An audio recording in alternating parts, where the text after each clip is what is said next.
66편이고요. 우리가 지난주에 공부했던 75편과 역사적인 배경이 같습니다. 남한국 유다 백성들이 저 북쪽에 있는 아수르의 공격을 받고 히스기야가 통치할 때죠. 하나님께 히스기야가 기도하잖아요. 그랬더니 그 불가능한 상태에서 하나님이 하시는데 천사 하나를 보내서 아수르 군대 18만 5천 명을 하루아침에 다 송장이 되게 하시는 그 역사를 경험하고 나서 그분이 누군가를 아는 거예요. 그러니까 우리가 하나님을 이렇게 이론적으로 아는 것과 하나님을 경험하는 것은 다릅니다. 확실히 달라요. 그래서 우리는 실존에서 우리의 삶의 현장에서 그 살아계신 하나님을 실제로 경험하는 게 중요합니다. 하나님이 우리를 그렇게 경험하게 하세요. 이론적으로 하나님을 아는 것은 별로 힘이 없어요. 이론적으로 하나님은 뭐 전능하시다, 하나님은 뭐다, 이런 거 물론 다 알 수 있고 또 알아야 되지만 그 자체로는 그것은 우리에게 큰 능력이 되지는 않더라고요. 오늘 본문에 보니까 불가능한 상태에서 하나님께서 18만 5천 명의 아수르 군대를 하루아침에 송장으로 만드는 그 사건을 현장에서 경험했던 이 시편의 기자가 하나님을 이렇게 말합니다. 1절입니다. 1절 시작. 하나님이 유다에 알림바 되셨으며 그 이름은 이스라엘에게 크시다. 이 크시다 그 말은 위대하시다. 하나님의 이름이 위대하신데 거기 보면 유다에 알림바 되셨다.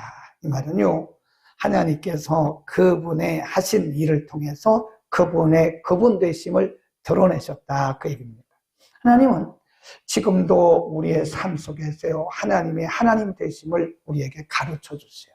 성경을 통해서 이론적인 하나님을 가르쳐 주신다고 한다면 우리의 삶을 통해서 하나님은 지금도 그분이 누군가를 우리에게 드러내 주십니다. 하나님의 하나님 되심을 드러내요. 근데 그 과정은 우리가 아까 말씀드렸던 그 선교사님처럼 하나님의 하나님 되심을 경험하게 하기 위해서는 하나님께서 우리에게 이렇게 만드시는 하나님의 이벤트가 있어요. 근데 그것이 우리가 생각하는 편하고 빠르고 좋은 것이 아니라고요.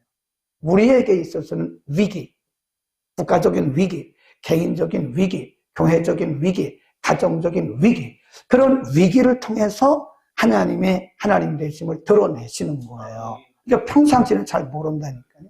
그러니까 우리가 분명히 바른 관점을 가져야 되는데 우리에게 어떤 위기가 왔어요. 어떤 문제가 생겼어요. 우리에게 어떤 큰 환난이 왔어요. 고난이 왔어요. 그러면 보통 이원론적인 이분법적인 사상을 가진 사람들은 사탄이라고 해요. 사탄이라고. 제가 그런 분들을 보면 믿음이 왜 그렇게 좀 이렇게 낮은 믿음을 갖고 있는가. 사탄의 역사가 아니라고요. 물론 사탄의 역사를 해도 하나님은 사탄의 역사를 통해서도 일하신다니까요. 아멘. 하나님께서 우리 앞에 어떤 사탄이 역사를 하더라도 그 사건을 통해서 하나님의 하나님 되심을 경험하게 하기 위해서 그런 일들을 하나님께서 우리 앞에 이렇게 던지신 거예요. 그러니까 우리의 관점이 바로 돼야 돼요. 우리의 관점이 하나님이 저 사건을 통해서 내게 어떤 일을 하실 것인가.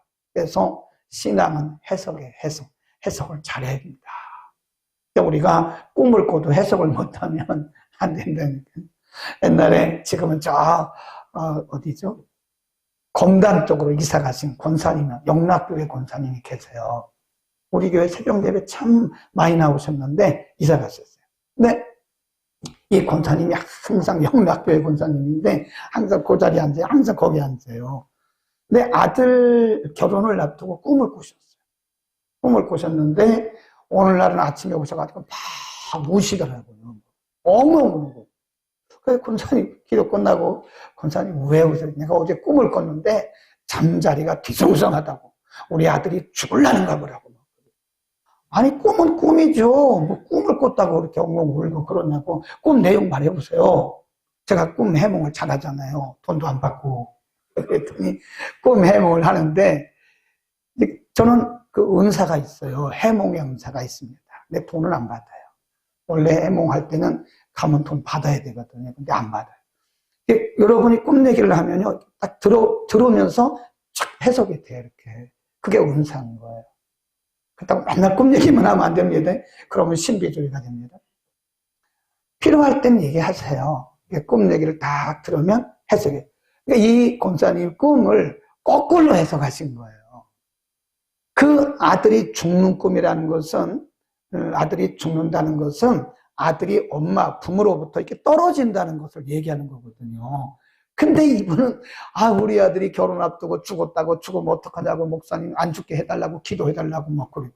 아니, 내가 기도한다고 안 죽어요? 죽을 사람이?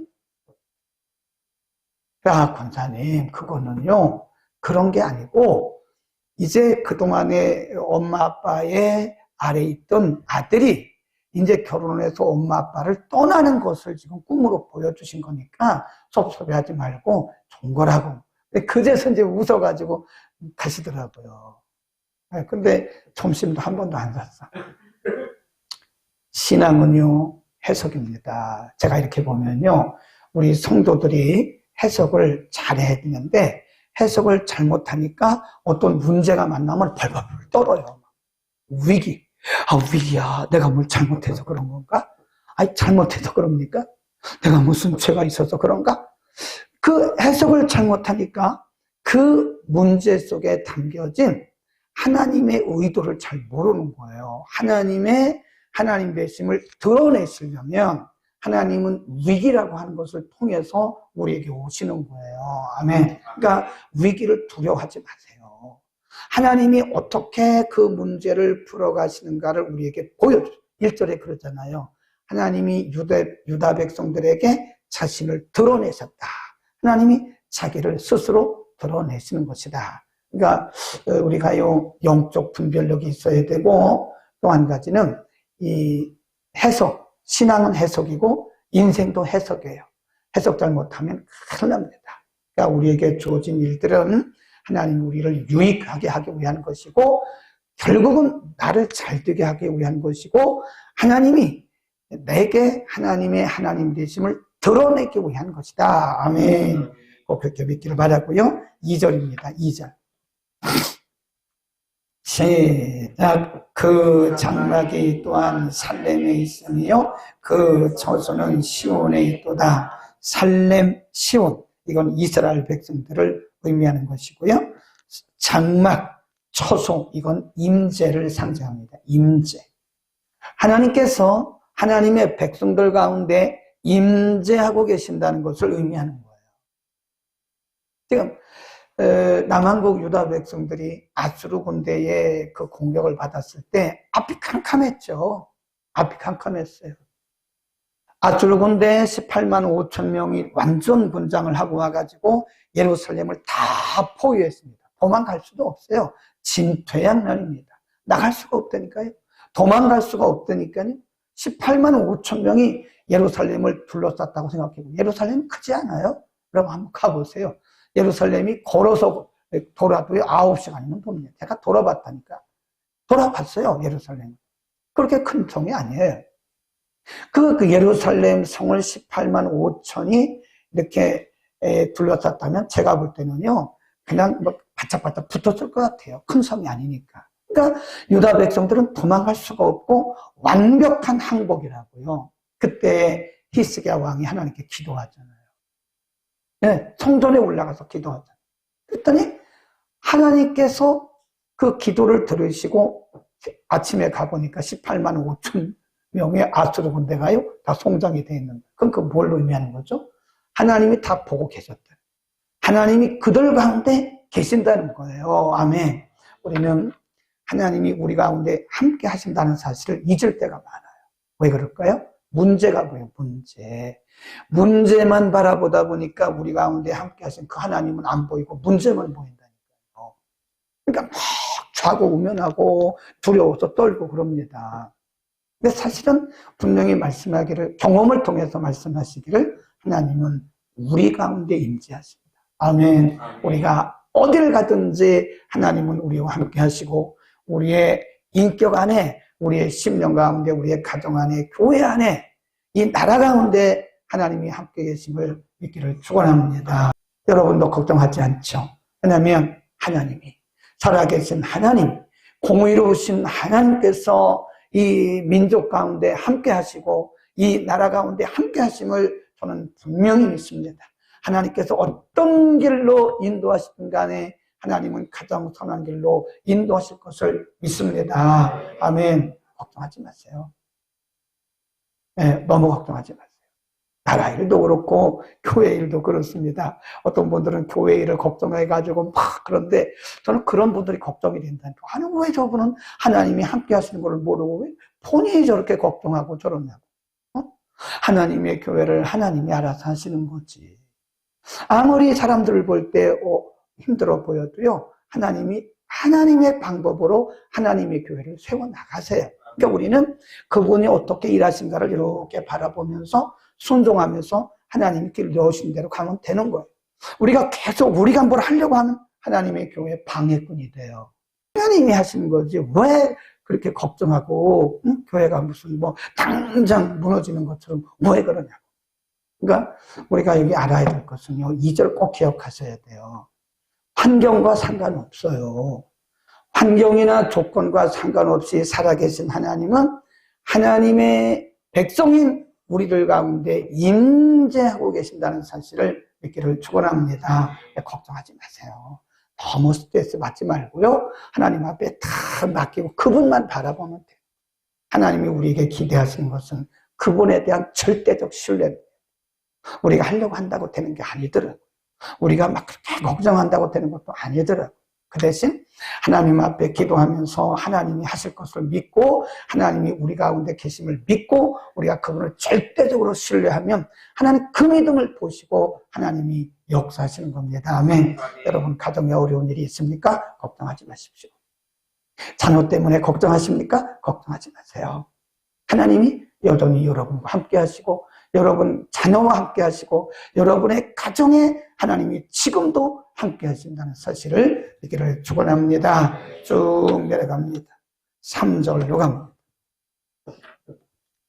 3절 시작. 저가 화살과 방패와 칼과 전쟁을 깨치시도다.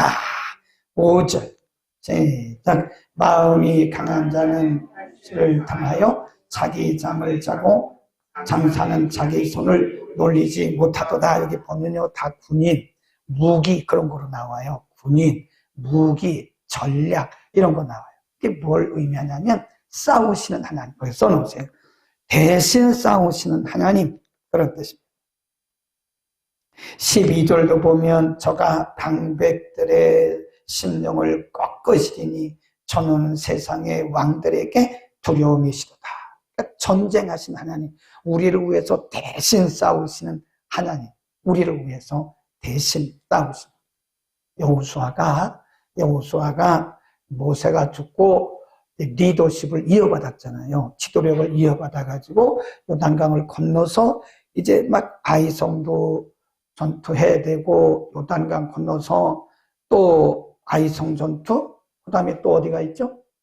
길갈 전투, 또 여리고, 다 건너, 여리고쯤 왔을 때 갑자기 큰 군인 하나가 서는 거예요. 얼마나 놀랬겠어요. 당신 누구야? 우리 편이야? 적군 편이야? 그러니까 그때 뭐라 그러죠? 나는 너를 위해서 온 하나님의 군대니라. 그래서 그 이름이 뭐예요? 마하나임. 히브리어에서 끝에 복수형이 되면요, 그 복수가 아닙니다. 능력을 상징하는 거예요. 우리가 히브리어로 하나님을 엘로힘 그러거든요. 엘로힘, 그러면 그게 복수형인데 복수가 아니에요. 능력을 상징하는 거예요. 사람들이 그것을 성부, 성자, 성령이라고 해석을 하는데 그 원문을 잘못 해석한 거예요. 전능하신 하나님을 얘기하는 거예요. 마하나임, 너를 위해서 싸우기 위해서, 너를 대신 싸우기 위해서, 너를 위해 대신 싸우기 위해서 하나님의 군대, 그런 뜻이에요.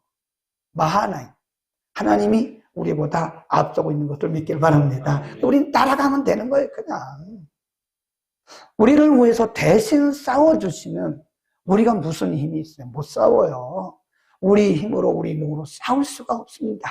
근데 그분이 우리를 위해서 싸우시려고 그러시는 거예요. 우리는 하나님의 군대가 우리와 함께 하신다는 사실을 믿기를 축원합니다. 그 다음에 7절입니다. 그러면 이렇게 하나님을 경험한 사람들은 간증이 있잖아요. 간증. 7절입니다. 7절 이렇게 말해요. 7절 시작. 주 곧 주는 경외할 자시니 주께서 한번 노하실 때 누가 주의 전에 서리까. 그 다음에 10절 시작. 진실로 사람의 노는 장차 주를 찬송하게 될 것이요 그 남은 주에게서. 거기 보면 7절에 보면 경외하라 하는 말씀이 있고요. 그 다음에 10절 보면 찬송하라 하는 말씀이 있고요. 11절도 보면 너희는 여호와를 너희 하나님께 여호와 너희 하나님께 서원하고 갚으라 하면서 하나님 앞에 진실하라 그런 말씀입니다. 이게 뭐냐면 하나님을 경험한 사람이 아직 하나님을 경험하지 못한 사람에게 전달하는 거예요. 그게 간증이죠. 여러분 하나님을 경외하십시오. 여러분 하나님을 찬송하십시오. 이렇게 이론적으로 아는 사람이 말하는 것과 지난번에 멕시코 과알라하라에서 오신 김광철 선교사님처럼 리볼버 권총으로 맞아본 경험이 있는 사람과 이 시칼이 목에 들어오는 듯한 그런 것을 경험한 사람의 그 간증과 뭐가 다르겠습니까? 질적인 차이가 있죠. 그러니까 이론적으로 하나님 이렇게 여러분 찬송합시다 이것과 이렇게 18만 5천 군대를 하나님이 하루아침에 송장으로 만드시는 그런 전투하신 하나님, 전능하신 하나님을 경험한 사람과 말의 힘이 다르죠. 말의 힘이 다릅니다. 우리가 전도를 해도요, 하나님을 경험한 사람이 하는 것과 아직 하나님을 경험하지 못한 사람이 하는 게 달라요. 우리가 말씀을 전해도 누구든지 뭐 설교 배우면 설교할 수 있어요. 그러나 내가 하나님을 경험하지 못했을 때 그것은 연설이 됩니다. 스피치가 돼, 스피치. 프리칭이 아니고 스피치가 됩니다. 그래서 이렇게 보면 하나님이 쓰실 사람들은요, 고난이 많아요. 치유형사. 그래서 하나님이 그들을 쓰시기 위해서요, 아주 굉장히 아픈 경험을 하게 하세요. 그리고 나중에 치유를 하게 하시더라고요. 우리나라에 상담, 가족 상담에 1인자가 있어요. 그 가정은요, 이혼 직전까지 갔다니까요. 이혼 직전까지. 여러분 같이 인고 부부들은요, 일반인들 상담 잘 못합니다. 경험을 해봤어야지. 부부 갈등을 경험해 보셨어요? 안 해보셨잖아요. 근데 어떻게 갈등 있는 부부를 여러분 어떻게 상담을 합니까? 내가 경험을 안 했는데.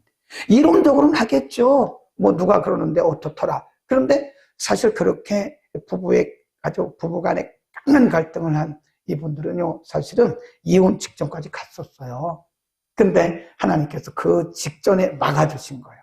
그리고 그들을 쓰시는데 이분들은 전국을 다니면서요, 그렇게 어려운 가정, 위기 있는 가정들을 상담하면서 살리는 역사를 하더라고요. 제가 보니까 하나님께서 쓰실 때는요, 아픔이 있어요. 여러분 혹시 몸이 아프신 분 계세요? 너무 실망하지 마세요. 하나님 여러분들에게 치유의 은사를 주실 수 있는 거예요. 그래서 하나님 그렇게 쓰시더라고요. 저는 많이 봤어요. 진짜 많이 봤습니다. 치유의 은사가 있고 치유 사역을 한 사람들 얘기를 들어보면 자기가 아주 죽을 병에 걸려가지고 너무너무 힘들었었는데 하나님이 고쳐주시더니 자기를 쓰시더래요. 그러니까 아픈 분들의 심정을 아는 거예요. 우리가 그냥 기도하는 것과 내가 아픔을 경험하고 기도하는 것은 다릅니다. 그건 달라요. 벌써 기도할 때 내 입에서 나가는 힘이 다르고 내가 사용하는 용어 자체가 다른 겁니다. 우리에게 있는 위기는 결코 우리를 망하게 하는 것이 아니라 하나님을 드러내기 위한 것이고 하나님을 경험하게 하기 위한 것이고 또 더 나아가서는 하나님을 전파하게 하기 위한 것임을 믿기를 축원합니다.